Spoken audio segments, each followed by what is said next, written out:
All right. Welcome to the debate coverage for the debates. Oh, Jesus Christ. You guys are a mess, man. Somebody's throwing cookies when we're starting. The other guy's giggling up a storm. There's famous anuses on here. Okay, it's... Jake, you know exactly what you're doing. This notion that this show is not an accident. Let's dispense it. That intro, you'd like to dispel the notion that intro was not an accident. Was an accident. That I know exactly what I'm doing.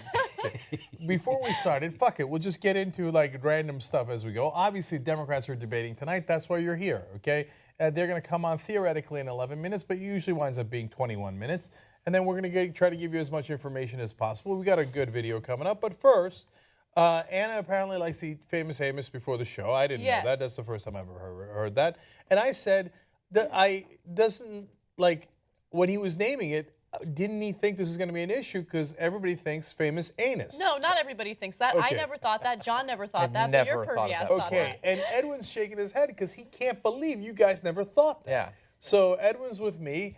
Who's directing? Ja'Cory? Famous anus? Did you ever think of that or no? No, not really? It's the first thing I little thought of. bit. The first thing. Oh, it is the first thing. First thing. Oh, you're with me. Of course. Of course. See, Jimmy's on my side. It All of a wasn't sudden, that I'm rare a winning. name back in the day.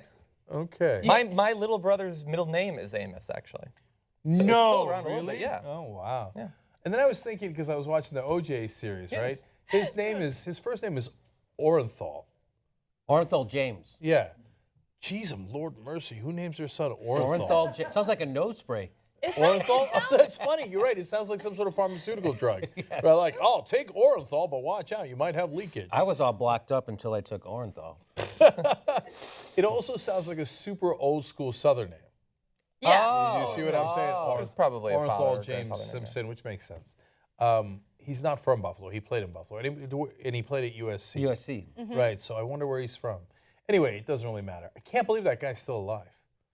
You know, O.J. Simpson? Yeah. He looks like shit these days. Yeah, well, as well. He Prison. should.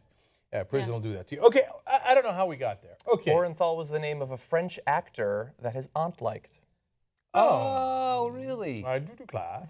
Okay. He's from San Fran, actually. Yeah, by the way, he did it. Just be clear about that. I saw Kanye West tweet that he was innocent. Yeah, So he probably did. Oh, by the way, Anna, you know, you and I have discussed Kanye a million times. Yes. But I really pounded the gavel last night on Old School on it. I mean, it came up, me, Ben, and JR were doing the show, and he tweeted out, Bill Cosby, innocent. Yes. Right? Now, we know why he's doing it. He's got an album that's dropping soon, right? And he wants to get into. He's Donald Trump. He's Donald Trump. Okay, Yeah. he's a total idiot in every regard except in getting attention. They're both idiot savants in gathering attention around themselves. And the main way that they do it is they pick fights with everybody, right? Yeah. And when you pick a fight, oh my God, you know, Everyone writes about Kanye versus Wiz Khalifa, Kanye versus, or it said this about Bill Cosby. Ah, but dude, you can't write Bill Cosby innocent. He's such a moron. Something just hit me right now that kind of, I feel like it's so symbolic of TYT and what we do and the criticism we get. So we get criticized by white people who feel like we're constantly race baiting and constantly defending black people, right? And then with the Bill Cosby story, we criticize Bill Cosby because there's like, what, 50 women accusing him of rape with similar stories, and people think we're racist for saying that he... Yeah, but that's like 3.5 people. No, it's not 3.5 people. I get a lot of attacks on that, and I have to mute. Like, you can't win. And here's the thing. Here's what I want everyone to understand. Whether it's black, Muslim, Christian, it doesn't matter. We're gonna criticize all of them once they do something shitty, right? yeah. That's Once just they the way it rape their works. 50th woman, we're taking them down. Yeah. And there's no winning, Anna. Yeah, of course. there is no winning. So, like, I went after Boko Haram as hard as anyone has ever gone after anyone in the world, Yeah. right? They're like, yeah, but you don't talk enough about the other Muslim radical groups. Okay, like there's no yes, we fucking do. end to it. Yes, we And do. yes, I do. We've only Right. done that 1,500 times. Right. You guys didn't even use the N-word once. No, I bet if you go back, there was a few. You have the courage to tell the truth. Look, I want to dispel the notion that we don't know what we're doing. We know exactly what we're doing. So, okay, I know that this is a super random beginning to a debate coverage. I'll tell you why in just 1 second. But first, one more random tangent, but at least related to politics. Did you see the Jeb Bush video? Come on, give me a break. They're kicking me out. kicking me out. They're kicking me out. Of course I saw that video. He literally did one of the, like, you think it's always funny that we do this? Yeah, yeah. He literally, when he was walking off the stage or whatever, he Yeah. did this. Yeah. Yeah. Like, he was like, what the fuck? He's doing it to the 10th power. Yeah. No, that was John's analysis of that was Jeb Bush doing Jimmy Dore doing Jeb Bush. Yes. Okay. It was as if. Right, and then some. Like, if we were mocking him, we wouldn't have gone that far. Come on. Come on now. They're kicking me out. Mom. He's kicking me out. Mom. Oh. I guess I'll put some honey in this tea. God, that was embarrassing. And then he sits down and starts drinking He tea. sits by himself. What are you doing? Leave. You're leave supposed the to be the building. president. Get out of there. All right. You're going to take orders. Anyway, But yeah, I did no, see and that. he's running for president. He's a Bush. He sits down. No one around him even looks at him. No. They don't because care. I- They wouldn't let him into the Rotary Club, let alone become president. Yeah, I hear you on that. Or they were mortified. Yeah, maybe. Like they're like, oh, don't Maybe. look into his eyes. Jeez, Lord mercy, right? I mean that. Yeah, that was that was basically him exiting the race. You know, Like they're kicking me out. They're kicking me out. I mean, when your speech is too boring for a Rotary meeting, come on. Oh, man. Now my dad was in the Rotary and it helped him a lot. I'm Okay, not saying, so, but okay. he knows those speeches are boring at the Rotary. I've done shows for them. Okay, I hear you. All right, so the reason we're goofing around a little bit is because we have no news for you. Now, we have a great video that I want to run in a second, but what I mean by that is there's no polls. We're super, super frustrated. There should be it should be 8 polls right now in South Carolina and Nevada. But I've been covering this for 20 years. This is what happens every time. There'll be 1,000 polls in Iowa, 2,000 polls in New Hampshire, and then we'll go, all right, wow, that's over. Now, what's the polling in South Carolina? They're like, oh, we didn't do one for like a month and a half. How about Nevada? We haven't done one in 3 months. What the fuck? Do one poll in Nevada or South Carolina so we know what the hell is going on there. Those are the next. Nevada's the next caucus for the Democrats, and then the South Carolina primary comes after that for the Democrats. For the Republicans, it's super annoying, reversed. So South Carolina primary comes first for the Republicans, and then the Nevada caucus. So, but those two are huge. They're both coming up. There should be some polls on it, but there aren't. So we can't tell you right now if Bernie Sanders' huge victory in New Hampshire by 22 points has affected his standing in Nevada or not. Now, the poll done like 3.5 years ago indicates that he was still way behind and that he was losing Latinos by, I think, 15 points is one of the polls that I saw, which I found to be slightly encouraging because he was losing African Americans in South Carolina at some points by 60 points. So, but I think those numbers are going to change.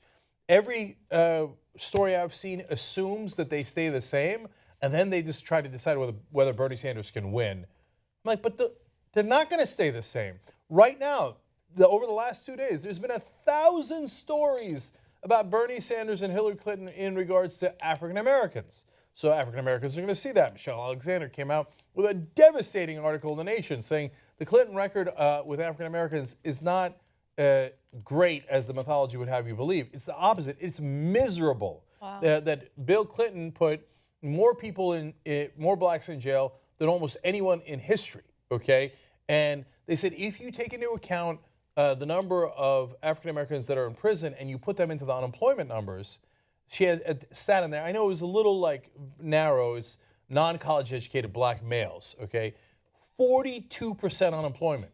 Now, the reason that Bill Clinton doesn't have that on his record is because if you're in jail, you don't count towards unemployment, right? And so she's like, but if you count the record number of people who he put in jail, the unemployment numbers for African Americans were terrible under Clinton. She makes an unbelievable case, devastating case.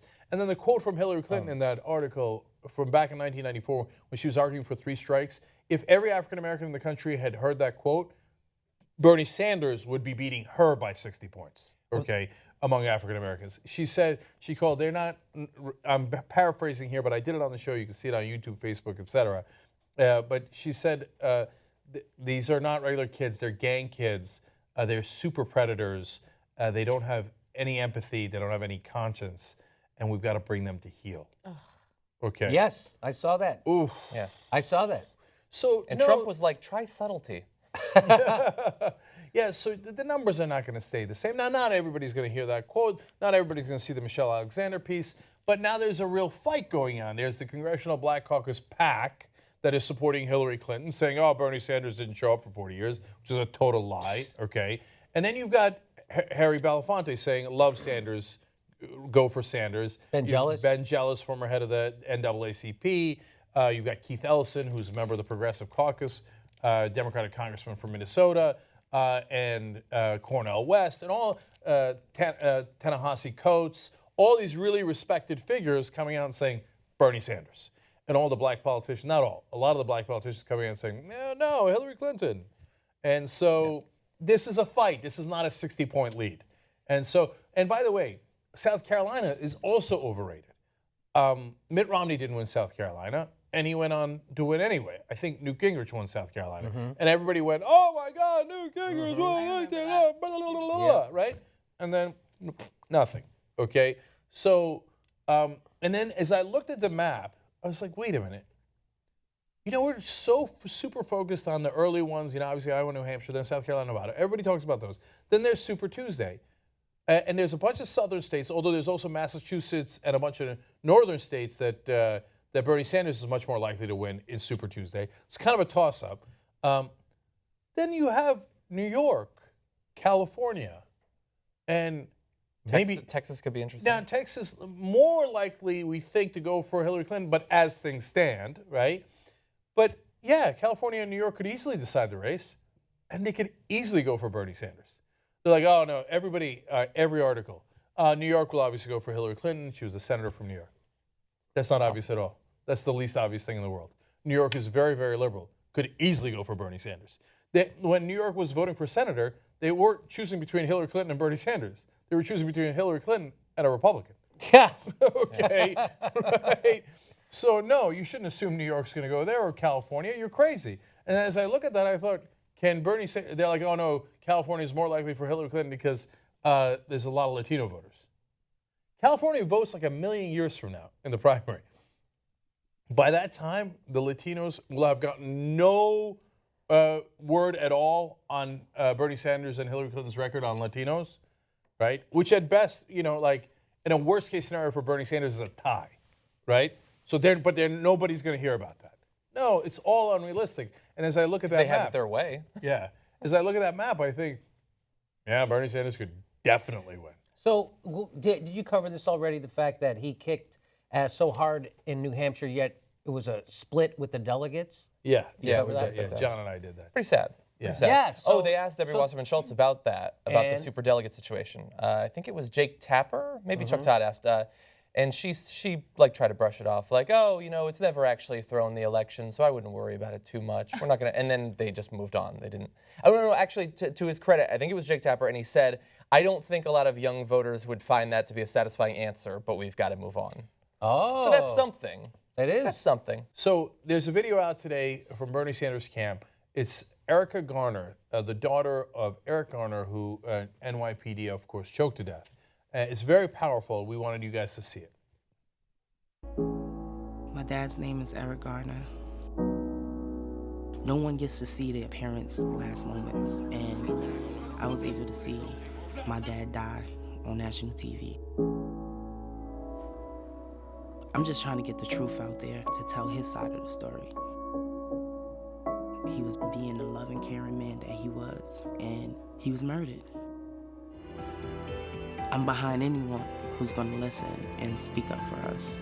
And I think we need to believe in a leader like Bernie Sanders. It is not acceptable to me that we have seen young black men walk down streets in this country, be beaten and be killed unjustly. There's no other person that's speaking about this. People are dying. This is real. This is not TV. We need a president that's going to talk about it. The African American community knows that on any given day, some innocent person like Sandra Bland can get into a car, and then 3 days later, she's going to end up dead in jail. I believe Bernie Sanders is a protester. When a police officer breaks the law, that officer must be held accountable. And that's why I'm for Bernie. Wow. So today, the Congressional Black Caucus PAC comes out filled with 11 lobbyists on their board, not necessarily Congress. There's 7 congressmen, 11 lobbyists, and they say, oh, we're for Hillary Clinton. The PAC takes money from drug companies, tobacco companies, and loan companies. They give out loans for education. So that's a real African American right there who's saying, hey, my dad died and Bernie's on my side. So very, very powerful.